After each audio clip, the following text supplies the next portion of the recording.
Well, good morning, Central Indiana, as we give you a live look out there at what are expected to be some pretty busy interstates throughout the country today as folks head home from the holiday. And we are happy about a very, very cool or warmer forecast that is on the way. Very unusual for this time of year, Sam. Yeah, pretty mild, which if you're into the mild temperatures, this is kind of right up your alley. I'm a fan of it for sure.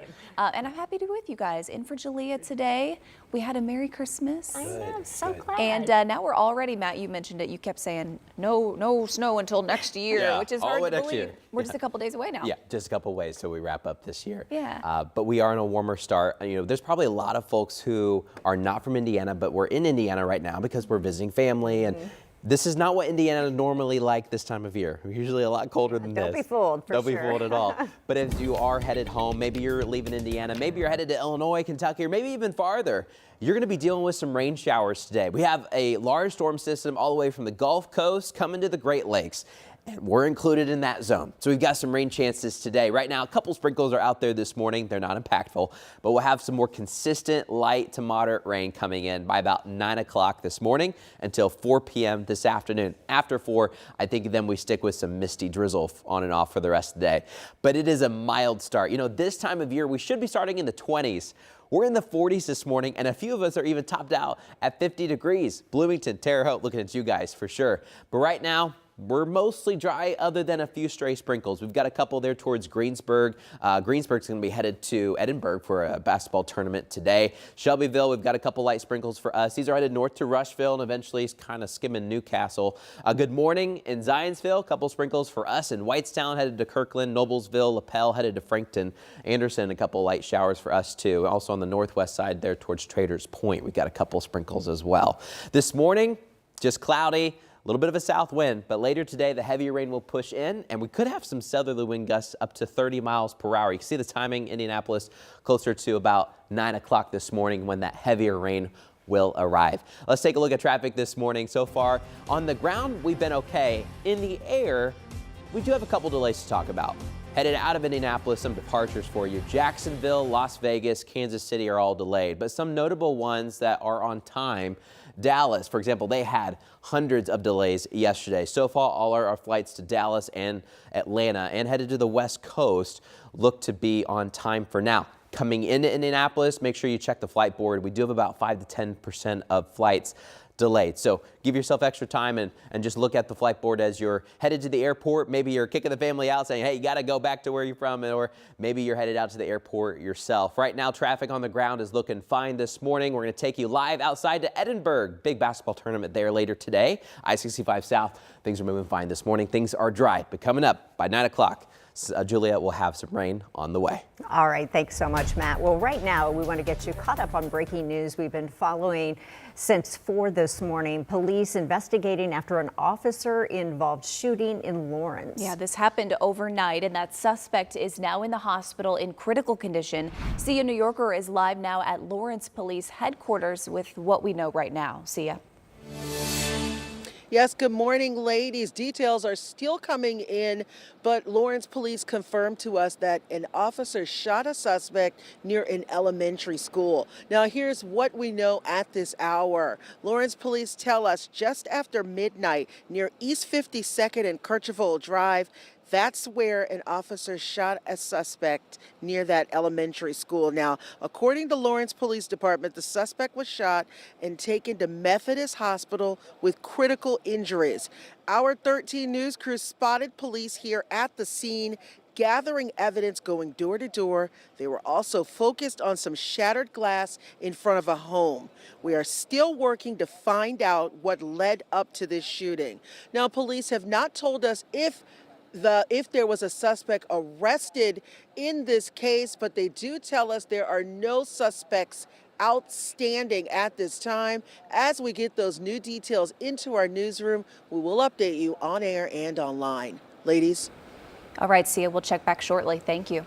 Well, we also have new developments in another story this morning. Yeah, we're learning from Indiana State Police. A sheriff's deputy went to the hospital after a shooting in Grant County. They've now been released. And this happened last night at a home on East County Road 450 North. Officers tell us they received a call about a person threatening to harm others. When they arrived, deputies told everyone inside to come out. Police say a 52-year-old man came out, but he was armed with a shotgun. According to state police, he fired at the deputies, who fired back. The suspect was hit at least once. Investigators say the man was eventually taken into custody and airlifted to a hospital. The deputy involved in the shooting will be placed on administrative leave, which is standard procedures in these kinds of cases. Your time is 6:05. This morning, 2 people in Morgan County are facing more than 100 charges. A woman is charged with 62 counts, including human trafficking, strangulation, and domestic battery. A man is charged with 59 counts, including child molesting, human trafficking, and neglect of a dependent. We found court records showing the man and woman recently got divorced. We did reach out to the Morgan County Sheriff. He confirms his office is investigating this case, but he referred us to the prosecutor's office. So we reached out. The prosecutor did not respond to our request for comment. Well, this morning we're working to see if charges are being filed against the man arrested in connection to a Christmas Day shooting. Right now, police believe that a 35-year-old man is solely responsible for shooting 6 people inside this house just after 12:30 on Christmas Day. It happened on Meadowlark Drive near 42nd and Arlington. Police say that victims of the shooting identified the suspect when officers arrived. The 35-year-old man was allegedly hiding in bushes not far from the house. 37-year-old Anna Paredes died in the shooting. Police have not said if she is the mother of any of the 4 children who were there in the home during the shooting. Recognize the real human impact that this had. You know, there was a family in here. There were children that were inside this home when these shots rang out.